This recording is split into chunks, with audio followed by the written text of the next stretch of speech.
कक्षा का पहला चैप्टर सुजान भगत करेंगे। मैं हूँ तुलसी कुमार राजपूत। मैं हूँ रीना, मैं डिम्पल।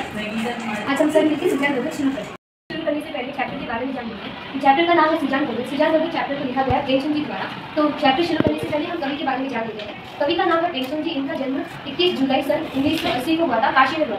इनका जन्म में बहुत प्रॉब्लम से, इनको अपनी लाइफ में बहुत प्रॉब्लम फेस करनी पड़ी थी। बचपन से इनको बहुत संघर्ष करना पड़ा था। इंटरमीडिएट और बीएड जैसी कठिन परीक्षा इन्होंने घर में पढ़कर पास की। इन्होंने हिंदी में 300 कहानियाँ लिखी और मुहावरेदार भाषा यूज करना इनकी खासियत है। इनकी मृत्यु 8 अक्टूबर सन 1936 को हुई थी। तो कहानी आरंभ करने से पहले हम कहानी के पात्र के बारे में जान लेते हैं। तो कहानी का मुख्य पात्र यानी कि मेन कैरेक्टर है सुजान। तो सुजान भगत के बारे में जान लेते हैं। तो पहले सुजान एक किसान होता है जो बहुत मेहनत करता है और जब इसके हाथ में पैसे आ जाते हैं तो सुजान इस चैप्टर का मेन कैरेक्टर है। तो सुजान एक किसान होता है, बहुत मेहनत करता है और फल में उसे बहुत पैसा मिलता है। सीधे सारे किसान की तरह जब उसके हाथ में पैसे आ जाते हैं तो वो धर्म और कीर्ति की ओर झुक जाता है। तो हम देखेंगे सुजान गाँव में तो उसकी सम्मान रिस्पेक्ट आदर रहता है, लेकिन घर में उसकी इतनी रिस्पेक्ट होता है, अनादर होता है, उसका सारा अधिकार और छीना जाता है। फिर आती है बुलाकी है सुजान की पत्नी। सुजान और बुलाकी के 2 बेटे थे, भोला और शंकर। भोला उनका बड़ा बेटा था और शंकर उनका छोटा बेटा था। तो कहानी शुरू करते हैं। तो कहानी के बिगिनिंग में हम देखते हैं कि सुजान होता है जो बहुत मेहनत करता है और 3 साल की कड़ी मेहनत वो अपनी खेती में यानी कि शुगर केन उगाता है। और उस टाइम में मार्केट में जैगरी यानी कि गुड़ उसकी जो क्वालिटी वो बहुत था, तो इससे उसको बहुत प्रॉफिट होता है और 2,500 उसके हाथ में आ जाते हैं। तो इतने पैसे आने के बाद सीधा साधा किसान क्या होता है, धर्म और कीर्ति की ओर झुक जाता है। तो इसी तरह सुजान भगत भी अभी धर्म और कीर्ति की ओर झुकता है। वो क्या करता है, साधु संतों का सत्कार होने लगता है उसके घर में। और जो भी बड़े बड़े लोग थे गाँव के, जैसे कि हेड कांस्टेबल हुए, इंस्पेक्टर हुए या फिर शिक्षक विभाग के अफसर हुए, वो सब लोग इसी के घर पे आते चौपाल पे आके रुकते थे। तो पूरे गाँव में इसका बहुत बड़ा नाम होता था। जो भी अगर कोई बड़ा महात्मा आया गाँव में तो वो इसी के घर पे रुकता था या फिर इसी के घर पे उसकी वो देखभाल होती थी, खाना या भोजन रखा जाता था। तो इसे ऐसे ही एक बार एक महात्मा आता है गाँव में, तो गाँव का वातावरण देख के बहुत अच्छा है, तो वहाँ पे आसन निवास करता है। तो जो भी अगर महात्मा रहते हैं उनको खाना खिलाते, पानी खिलाते या फिर गांजा बारस वो सब करते हैं, उन सबको पैसे देने की रिस्पॉन्सिबिलिटी या पूरा स्पॉन्सर सुजान भगत करता है। तो पूरे गाँव में सुजान भगत की वाहवाही होने लगी कि इसके पास पैसा दो। लेकिन सुजान भगत के पास इतना पैसा था तो भी वो बिना घमंड करके सबके सामने सिर झुका रहता था, क्योंकि मुझे लगता था अगर मैं थोड़ा भी मतलब किसी पे कुछ कहूँ तो क्या लगेगा कि मेरे पास पैसा है और मैं घमंडी हो गया, इसलिए वो सबके सामने सिर झुकाए हुए रहता था। ऐसे ही उसमें गांव में एक बहुत नई चीज़ है, क्योंकि जो सिर्फ जिस गांव में सुजान भगत रहता था उस गांव में सिर्फ 3 कुएं, उन 3 कुओं का पानी सब खेत के लिए तो पूरा नहीं मिलता था, कम पड़ता था। तो सुजान भगत ने गांव में एक नया पक्का कुआं बनवाया, जो आज तक किसी ने नहीं किया था। तो सुजान भगत और उनके पिताजी के द्वारा मतलब जो भी आशीर्वाद उनके द्वारा उन्होंने एक नया कुआं बनाया।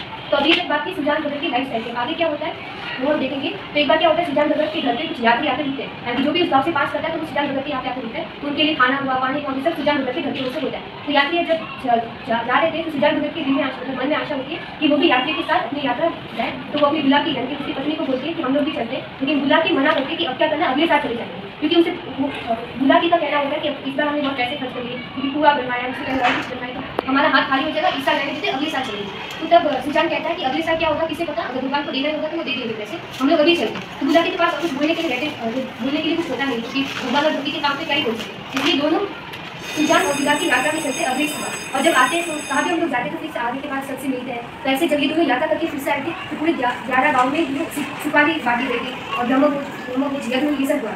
तो इसे पूरे गाँव में आसपास के जो भी गाँव थे वहाँ सब में सुजान की बातें होने लगी। कोई कहता था कि सुजान के पिताजी ने कोई खजाना कहा छुपा कर खो गया, तो कोई कहता है कि नहीं उसने मेहनत की इसलिए उसे वो मिला, उसने मेहनत की इसलिए उसे पैसा वो सब मिला। तो कोई कहता है कि वो भगवान अगर पैसा देकर सुजान जैसे ड्रीम वाले को भी दे, क्योंकि वो खर्चा करता है उसी के पास पैसा आता है। ऐसे गाँव में कई तरीकों की बातें होने लगी।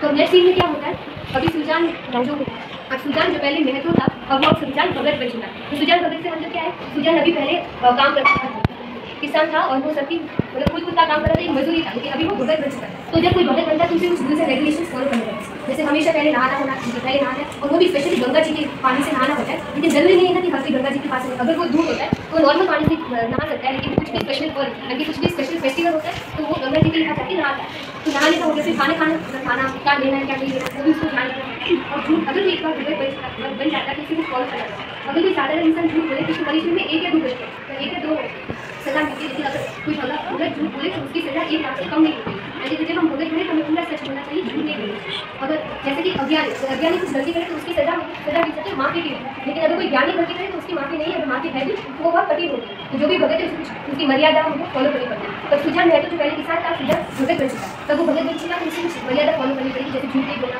वो सब।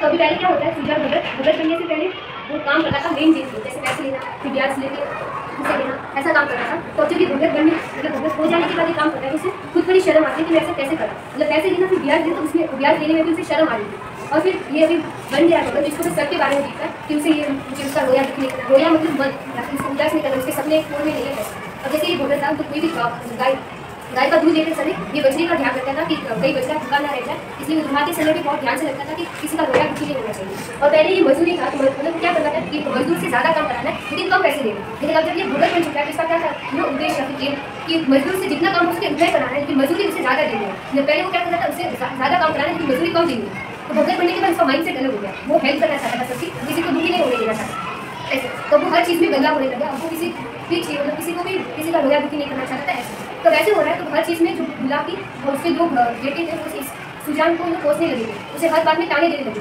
क्योंकि अब जब वो ब्याज लेता तो उसे शर्म आती तो कभी कभी ब्याज माफ कर देता।